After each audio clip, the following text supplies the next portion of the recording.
Time now for Hawk Zone, sponsored by Muckleshoot Casino Resort. Another heartbreaker for the Seahawks. They lose in overtime to the Rams 20-26. Terry Hollimon joins me in the Hawk Zone to break this one down. I really thought, Terry, that we had a chance to pull this one off this week. What did you think? Everybody thought we had a chance to pull it off. We played the Los Angeles Rams, who had been a struggling team. They got a couple of pieces back for this game, but we didn't think it was going to be a big issue. We thought after the big beatdown that we took the week before versus the Bills, this was a chance for us to get right, and we didn't do it. We didn't take advantage of the opportunity. So no, yeah. We really didn't. And a lot of missed opportunities, like you're saying. Geno had 3 interceptions. Yes. What was going on with Geno? So more than just the 3 interceptions, I think you got to take into consideration the situations and the times that he got the interceptions and the places that he got the interception. 2 of them were in the red zone. Now, when you talk about the red zone, you look about, these are opportunities for offenses to put points on the board. You're either going to get a field goal or you're going to get a touchdown. Okay, 2 times Geno turned the ball over inside the red zone. One, the referees could have called a pass interference, but they did not. But that's an opportunity for Geno to then just throw the ball into the ground. And again, that's one of the things I have an issue with when it comes to Geno Smith. He tries to do too much when the opportunity is not there. So that's a problem. You not only lose 3 points or 7 points, you don't get an opportunity to put any points on the board. Another time, he threw a pick 6 in the red zone, where the Rams took it back for 104 yards, the longest interception return in their history. Not only do we lose 3 or 7 points, but they score 7. So that's a 14-point swing, which makes a difference in the game. Absolutely. And Geno also was getting sacked quite a bit there. Yeah. 7 times. Yeah. Geno Smith is one of the most pressured quarterbacks in the National Football League. I think there's only one quarterback that receives more pressure than Geno Smith in the National Football League.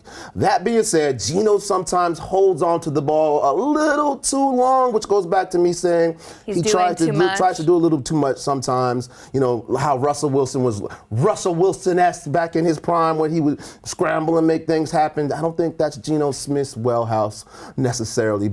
And then again, you go back to our offensive line where they've had a hodgepodge, mixed up group of guys put together, a motley crew of sorts.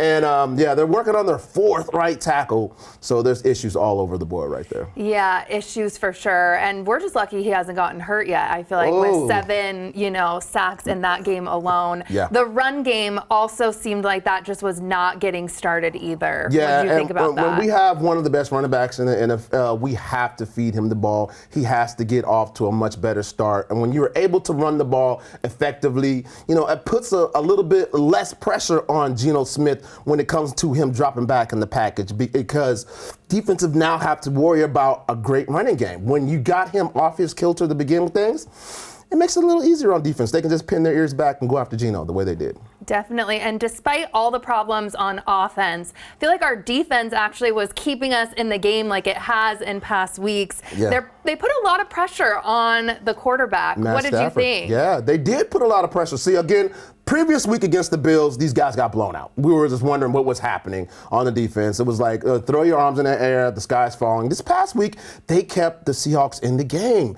They kept the Rams to 13 points. And anytime you keep an offense with that much potent offense power to 13 points, you should be able to win the game. You look at some of the defensive linemen, they were able to get pressure, like we said on Matt Stafford. We had to throw the ball away, throw it in the dirt a couple times. But unfortunately, we weren't able to put up enough points to win. Yeah, still wasn't enough. Do you have this week a player of the game? I feel like I might know who might be your player of the game. Yeah, who is it? Yeah, Michael Dixon, the kicker. No, we could put him as the player of the game every single week. True. But this week, Jackson Smith and Jigba. Yes, absolutely. He was out of control. He had a career day, 8 catches, 180 yards, 2 touchdowns. His best day as a Seahawk by far.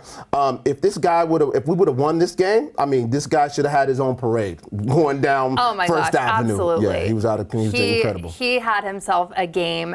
And next week we're not playing. It's a bye week. What do we need to know? The number one thing that we need to know is the Seahawks will not lose this week. Thank God Yes. we will not lose. But look, now that I said that, I'm going to jinx us. Something's going to happen. No, and it's going to be a Seahawks loss. Do not. No, we're not going to jinx it. Someone's going to get a toothache and get they're not going to be able to play for the rest of the season. But no, the thing we need to know is these guys are going to get a chance to relax, recover, recuperate. Get healthy. Hopefully we'll get some guys healthy, get some guys back in the mix. I understand our right tackle, Abraham Lucas, is going to be coming back. We haven't seen him play in probably over a year. So maybe he'll get back and help, solidify things up front. Wow. Well, here's to hoping that we can really turn things around. Cross your fingers. Come on. Yes. And like you said. And wear your lucky boots. I'm going to wear my lucky blue boots. I try, you can't see them just yet, but there Show you them go. things. Okay? There they are. And more entertainment news. Get ready to rock. Night Ranger will be live at Muckleshoot Event Center on Thursday, November 14th. Don't miss your chance to see these legends perform their greatest hits like Sister Christian, Don't Tell Me You Love Me, and When You Close Your Eyes. It's going to be an unforgettable night filled with classic rock anthems and big energy. Visit the website that you see right there on your screen for ticket information.